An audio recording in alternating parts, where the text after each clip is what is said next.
इस कहानी में एक रमेश नाम का गरीब व्यक्ति होता है जो अपने परिवार के साथ गरीबी से लड़ रहा होता है। क्या उसकी मदद करने के लिए कोई आगे आएगा या उसे ऐसे दुत्कार कर भगा दिया जाएगा? जाने के लिए पढ़िए। हमारी एक गरीब किसान की कहानी। एक गांव में रमेश नाम का एक गरीब व्यक्ति रहा करता था जो बहुत मेहनती था और अपनी मेहनत के बल पर ही वह अपने परिवार का भरण पोषण कर रहा था।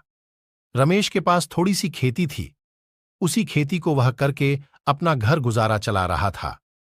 खेती में उतना कर लेता था कि वह अपने परिवार का पेट बड़ी आसानी भर सकता था। और उसी गांव में एक अमीर शहजादा रहा करता था। शहजादे की पैतृक संपत्ति उसके पास थी। खेत खलियान संपत्तियां भी उसके पास में खूब सारी थीं। बेशुमार धन दौलत सब कुछ था। उसके पास जितना बड़ा उसका खजाना था उतना ही छोटा उसका दिल था। वह मजदूरों से खूब काम तो करवाता, पर पैसे के नाम पर उन्हें कम पैसे ही देता और साथ में उन्हें जिल्लत ए दुत्कारता भी था। वह बहुत बड़ा कंजूस व्यक्ति था, पर क्या करें, गरीबी के हाल ने मजबूर कर रखा था। आधा गांव उसके खेत खलियान में ही काम करता था। गांव के बचे कुछ लोग रमेश को देखकर बड़े हैरान होते थे कि यह इतनी सी थोड़ी सी जमीन में इतनी अच्छी फसल कैसे कर लेता है। उसी साल गांव में भयंकर तबाही हुई। खूब आंधी तूफान, बारिश, सब कुछ आया और सब कुछ तहस नहस करके चला गया। उस गांव के हालत इतने बुरे हो चुके थे कि लोगों के पास खाने तक के लिए कुछ नहीं बचा था। उसी में से एक था रमेश, जिसकी हालत गांव के सभी व्यक्तियों से ज्यादा कमजोर हो चुकी थी। जैसे तैसे करके अपना घर का गुजारा कर रहा था। एक वक्त के बाद उसके पास वह भी खत्म हो जाता है। हालात इतने बुरे हो चुके थे, रमेश के पास शहजादे से कर्ज लेने के अलावा और कोई रास्ता नहीं बचा था। अगले ही दिन शहजादे के पास कर्ज लेने के लिए रमेश जाता है। शहजादे ने रमेश की पूरी बात सुनी और उसके मन में लालच जागा। क्योंकि वह पहले तू कंजूस था, तो उसने सोचा, क्यों ना मैं इसे कर्ज देने से बेहतर है कि मैं इसे अपने खेत में ही काम पर लगा लूं।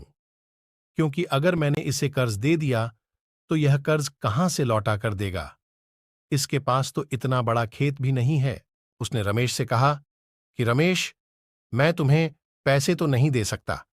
मैं तुम्हें अपने यहां नौकरी पर रख लेता हूं और मैं तुम्हें सिर्फ 8 से 2,000 महीना के दूंगा। पर रमेश ने कहा कि जो दूसरे मजदूर लोग हैं वह काम कर रहे हैं तो उन्हें तो 8 से 3,000 मिलता है और ऊपर से 2 गेहूं की बोरी भी अलग से दी जाती है। शहजादे ने कहा कि देखो रमेश, मुझे दूसरों से मतलब नहीं है। तुम्हें अगर काम करना है तो करो, वरना मेरे पास में बहुत मजदूर है। काम करने के लिए रमेश मरता ना तो क्या करता। अपनी मजबूरी और परिवार वालों का पेट पालने के लिए वह शहजादे को हां कर देता है। रमेश के जाने के बाद शहजादा बहुत ज्यादा खुश होता है और सोचता है कि अब मैं इससे खूब काम कराऊंगा, क्योंकि इसके किस्से मैंने सुने हैं और इसे ऊपर से पैसे भी कम देने पड़ेंगे। मुझे तो डबल फायदा होगा। अगले ही दिन से रमेश शहजादे के यहां पर नौकरी करने लगता है। रमेश खेतों में खूब मेहनत करता और उसकी मेहनत के बल पर उसने 6 महीने का काम सिर्फ और सिर्फ 4 महीने में खत्म कर दिया। जब यह बात शहजादे को पता चली तो बड़ा खुश हुआ, लेकिन उसके अंदर बेईमानी का ईमान डगमगा गया। उसने सोचा, जब इसने मेरा काम 6 महीने का 4 महीने में कर दिया तो क्यों ना मैं 2 महीने के पैसे बचा लूं और मैं इसे मना कर देता हूं कि अब मुझे तेरी जरूरत नहीं है। जब तेरी जरूरत पड़ेगी तब मैं तुझे वापस अपने पास बुला लूंगा, पर अभी तू यहां से चला जा। जब रमेश अपने तनख्वाह लेने के लिए जाता है